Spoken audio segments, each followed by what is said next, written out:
Hey everyone, and welcome back for another deep dive. Today we are going digital. We're taking a look at techno-witchery. Sounds exciting. I think so too. And to help us navigate this awesome new world we have. A guide. Yes, that's right, a guide. Okay. So our guidebook for this journey is Technowitch, Ancient Wisdom, Digital Tools. And it's by E. Warren.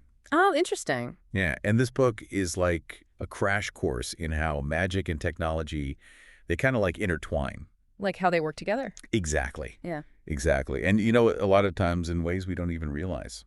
That's true. When we think of witchcraft, it's always, like you said, ancient. It's traditional. Cauldrons, herbs, those old rituals. Yeah, But yeah. techno-witchery really challenges that. It says, no, magic is evolving alongside our digital world. I love that. And Yeah. it's using like the tools of our time Right. to, Right. express itself. Yeah, absolutely. And it's not about replacing the old ways. It's Right. about expanding, exploring new avenues, and maybe even rediscovering Yes. the magic that's already in our digital lives. I love that. So where do we even begin? Like techno-witchery, that sounds like a very Right. huge topic. Well, Warren starts by defining two terms, technomagic and technomancy. Okay. And technomagic is kind of that everyday magic. Okay. It's all about convenience, making things easier, more efficient. So like using your phone's calendar to track moon phases or something like that? Exactly. Okay. Creating a digital grimoire on a tablet, Yeah.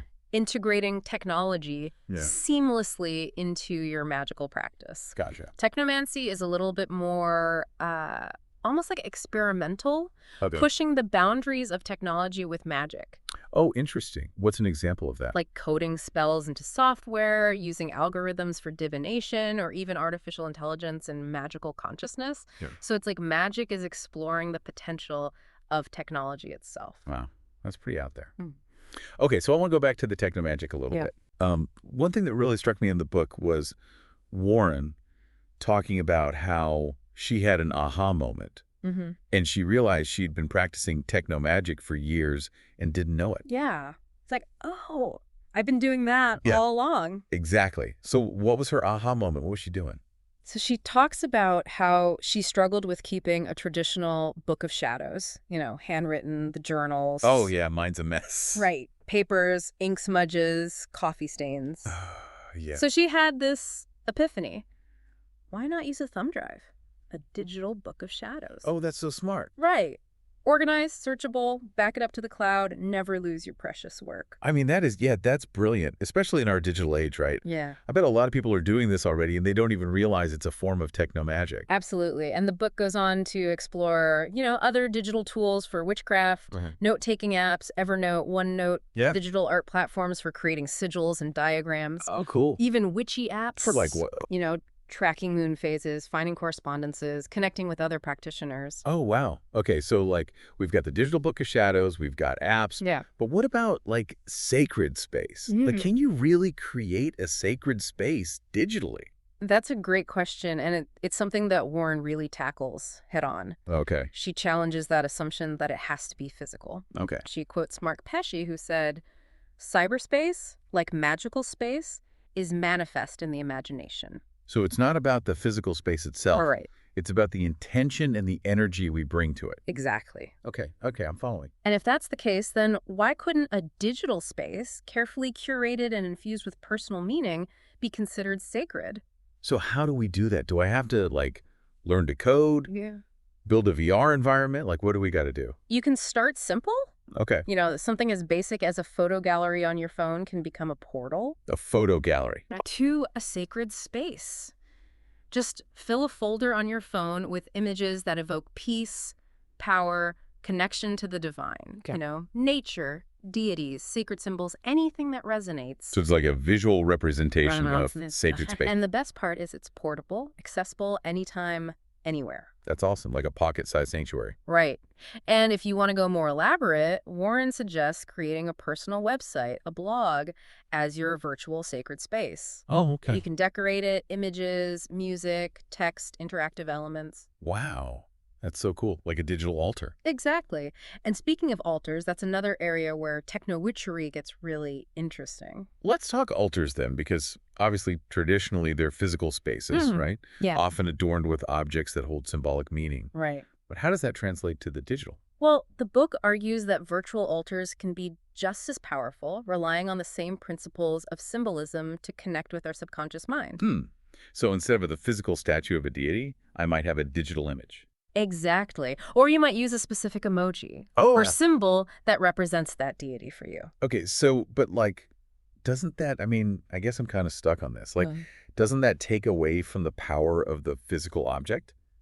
Like, holding it, Right. And the book does acknowledge that physical objects can hold a certain energetic charge, Right. but it reminds us that the power of an altar, whether physical or virtual, lies in the symbolism, in the intention. So it's the meaning that we give those objects, Yes. whether they're physical or digital. Exactly. Okay, I see. The book actually shares an anecdote about Warren's altar rock An altar rock. named Louis. Ah. It's just a simple rock she found, but she carries it with her Oh, well. when she's away from home as a reminder of her sacred space. And she says, if a rock can be symbolic of my altar, why not a web page or a game element? It's true. Any object can become sacred if we give it that meaning. Exactly. And the book even quotes Rachel Capurso. She's an astrologer and a magic practitioner. And she says, the nature of the mind is metaphorical. Your perception of the world is a map of reality written in neural patterns, revealing a myriad of associations and correlations between imagistic symbols and external reality. So whether it's physical or digital, a symbol is kind of like a trigger Right. and activates a whole bunch of emotions, memories, associations. Exactly. Okay. It amplifies our intention. And that's where the power of symbolism comes into play. Exactly. The book even quotes Carolyn Elliott. She's the editor of Witch magazine, and she describes magic as an ongoing conversation between the conscious and unconscious parts of ourselves, where symbols are the language that we use to communicate with our deeper selves. I love that. So when we're creating these virtual altars, Yeah, we have to be mindful of the symbols we choose absolutely. and the meaning they hold for us. Just as we would with a physical altar. This is really fascinating stuff. So we've got digital tools, we've got virtual sacred spaces, we've even got these digital altars. What else can we do with technomagic? Well, this is where things get really exciting because now we get to delve into the world of virtual spellcasting. Oh, virtual spellcasting. Hold on. I don't know if I'm ready for that yet. Let's take a quick break, catch our breath, and come back to that after. Sounds good. We hear words from our sponsors. Don't go anywhere. Hi everyone, Ellie Warren here. I hope you're enjoying the discussion about my book Technowitch. Thanks for checking it out. If you get to the end of the discussion and want to know more about the topic, Technowitch is available on Amazon, in print, in Kindle, and on Kindle Unlimited. There's a link below that'll take you there. Also in the links below is a shameless plug for my Witchy Magic Abounds fiction series, as well as my author webpage. I hope you take the time to check them out. Beyond that, I'm starting to research and write Technowitch 2.0. So, how are you using technology in your practice? What if what you've heard so far resonates or doesn't? What are you looking forward to trying or experimenting with? Where do you see it going? Leave your answers in the comments section below and be a part of the conversation. Thanks again, and now back to the discussion. All right, we're back. And we're going to talk about virtual spellcasting. Yes. I'm a little nervous, a little excited. I don't know what to expect. Where do we begin with that? Well, first, it's important to remember that it's not like finding a digital spell book and clicking cast. Okay, good. It's more about understanding how tech can be used to, enhance, Yeah. amplify our magical intentions. Okay, that makes me feel a little better. Yeah.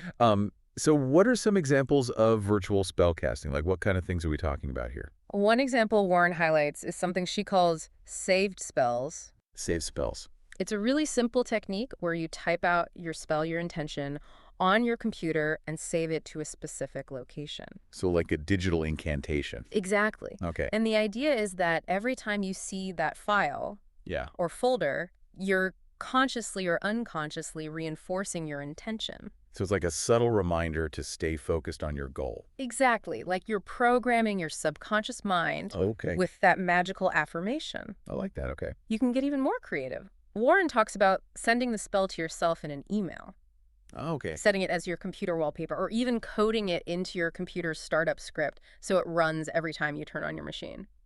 Wow, that's That's pretty next level. I don't know if I have the skills for that. Yeah. But I love the idea of these subtle, magical reminders all the time. Right. And it's not just text-based either. The book explores other forms like emoji spells. Emoji spells.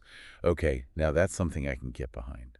Right. Tell me more. It's based on the idea that emojis have become such a powerful form of symbolic communication. They have. They convey emotion, ideas, Yeah. intentions, Uh-huh. and they do it in a very concise, visually striking way. Totally, yeah. Okay, so magic is about intention and symbolism, so it makes sense that emojis could be used for spell work. How does that work? The book doesn't go into specific recipes or formulas for emoji spells. Okay. It encourages readers to experiment Okay. and find what works. Okay. But the basic idea is to create a string of emojis that represent your desired outcome. Okay, so if I want to attract abundance, I might use money bags, sparkling gems, and a smiley face. Exactly. Okay. Share it on social media, use it as your phone's wallpaper, meditate on it, visualize. Oh, that's so cool. Yeah. It's like magic disguised as a playful message. Exactly. And that kind of leads us to another fascinating aspect. Okay. What Warren calls share me spells or mimetic spells. Okay, wait, like memes. Memes. That cast spell. Yes. So the idea is that certain memes can be crafted Sure. with specific intentions, disguised as humorous, relatable content, spread through social media, casting spells on a massive scale without people even realizing it. Oh, that's kind of freaky. Right. It's like weaponized magic. Yeah. Hidden in plain sight. Exactly. And that's why Warren cautions readers, be mindful of the memes you share, the memes you consume. Yeah. Just because something's funny doesn't mean it's harmless. Right.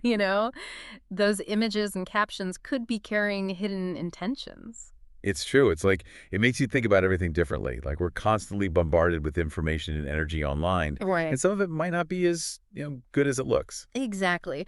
And this is where the book kind of takes a darker turn. This concept of mimetic warfare. Okay, hold on. Mimetic warfare. That sounds scary. It is. It's the intentional use of memes to manipulate, beliefs, emotions, behaviors on a mass scale. So like psychological warfare. Yes. Disguised as internet humor. Exactly. That's disturbing. And what's even more concerning is how this can be amplified by AI and targeted algorithms. Right. The book actually quotes someone that Vice magazine interviewed who said, if it's seen as a joke, all the better. A mimetic magician's power is bolstered by laughter. Humor is a high-energy wavelength.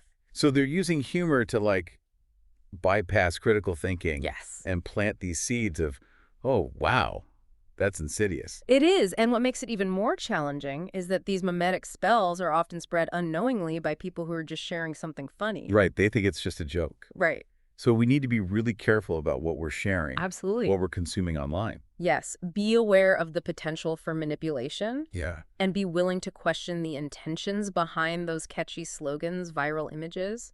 Okay, so we've explored some of the darker aspects of virtual spell casting. Right. But I want to hear about the positive applications. What can we do with this magic? Well, the book is full of examples. One thing that really caught my eye was the idea of using our everyday technology as digital talismans. Digital talismans. What's that?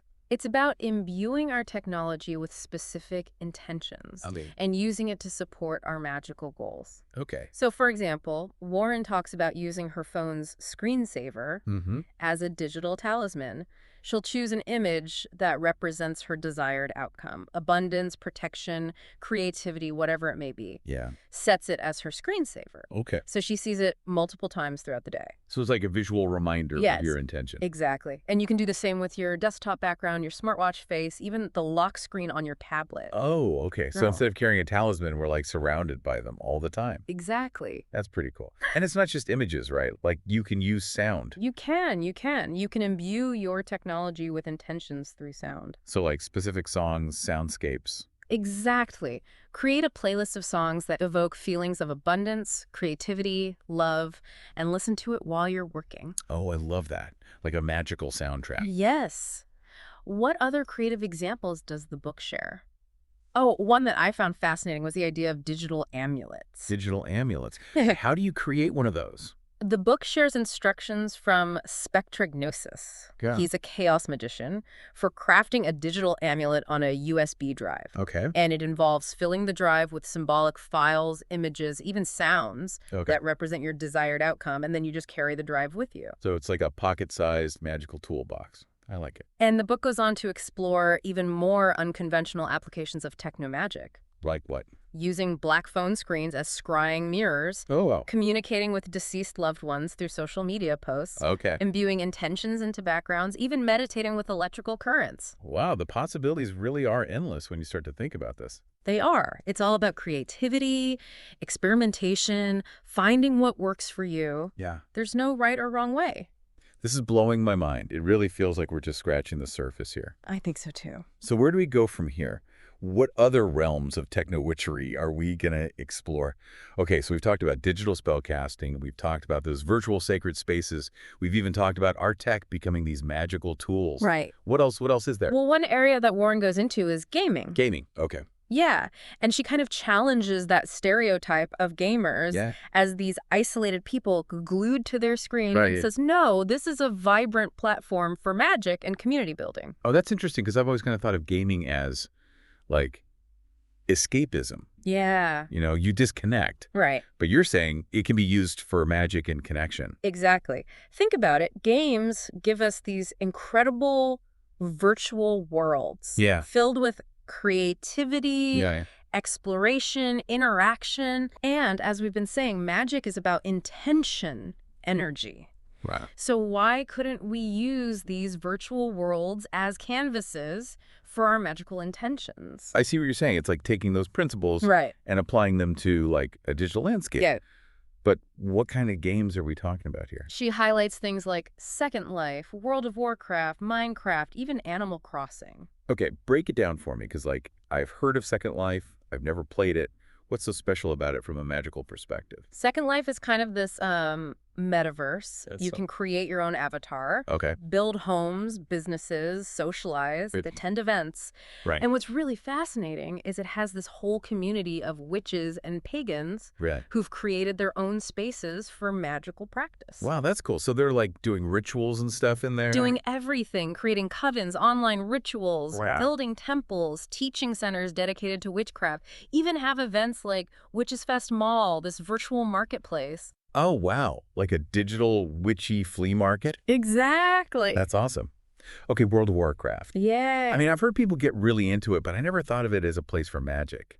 It's true. It is known for its epic quests, battles, and all of that. Yeah. But Warren points out it also offers opportunities for more contemplative practices. Okay. People can find those secluded spots in the virtual landscape Yeah? for meditation, reflection, even spell work. Okay, that makes sense. And on private servers, where players have more control, Yeah. they can create custom spaces specifically designed for magical practice. So you could have a virtual coven gathering You could. in like a hidden grove somewhere. Absolutely. Shielded from everything. Yeah. That's pretty cool. What about Minecraft? I mean, I've heard of that. I know kids build crazy things in there, but magic. Minecraft is all about creativity, construction. Yeah. Players can literally build anything they can imagine. Right. So witches are using that power to build virtual temples, altars, even entire witch-themed worlds. like a digital sacred garden Right. or a sacred space. Exactly. Okay. Animal Crossing. Now, that's a game I've played. It's super cute. It's relaxing. Right. But I don't know how you do magic in that. Well, in Animal Crossing, players can design and decorate their own islands. yeah, I love doing that. Right. And so witches are using those design tools to create these witch-themed islands, Oh, really? complete with gardens, That's awesome. altars, shops selling digital witchy wares. That's cool. I love that. Like, even in the cutest, coziest game, Right. magic can still find expression. And what's even cooler is that these can be shared Really. with others through QR codes. So you could visit someone else's witchy island. Absolutely. And you can get inspiration. Oh, that's really neat. So it's like this digital exchange of Yeah. magical energy, creativity. I love that. Okay, so we've got these worlds for socializing, practicing, shopping, Yeah. anything else we can do with games. Another thing Warren talks about is using games for divination. Oh, divination. Okay, how do you do that in a game? Well, games are essentially simulations, Right. Systems with rules, patterns, Yeah. and just like we can use tarot cards, Mm. runes, things like that. Yeah. Some techno-witches believe we can use games Okay. to access information, insights Interesting. that might not be available through other means. So like you could use the random number generator in a game You could. to get a series of numbers and then interpret that somehow. Exactly. Like Or I'm- pay attention to patterns, Yeah. synchronicities that emerge during gameplay. See those as messages. I mean, I've definitely had moments in games where I'm like, whoa, that was weird. Right. But I always just thought I was imagining things. Right, but maybe there's more to it. Right. And that's what Technowitchery is all about. It is. Exploring those possibilities. Pushing those boundaries, Yeah. seeing the magic. It really is. I mean, the digital realm really does seem to be opening up all these new It avenues does, yeah. that maybe we weren't aware of before. Right, and I think some people might kind of scoff at the idea of using games for magic. Yeah, I could see that. But like Warren points out, it's all about intention, perspective. Right. If we approach it with reverence, purpose, it can be a very powerful tool. Right. So we've got all this stuff, digital spellcasting, virtual spaces, tech, gaming. Is there anything else we need to know about Technowitchery?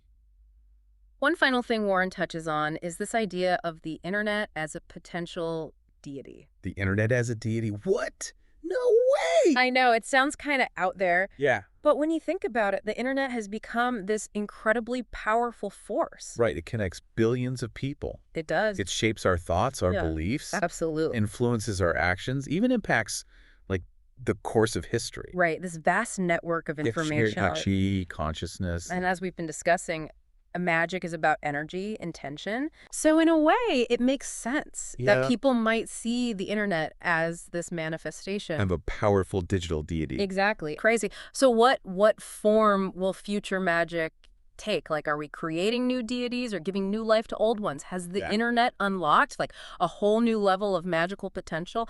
I don't know, but this has been an amazing journey. It has. Thank you so much for taking us through this. My pleasure. This world of techno-witchery. Absolutely. It's so vast. It is. It's clearly still evolving. Yes. And to our listeners, I hope this deep dive has sparked your curiosity. Don't be afraid to explore this a little bit more on your own. Until next time, happy diving.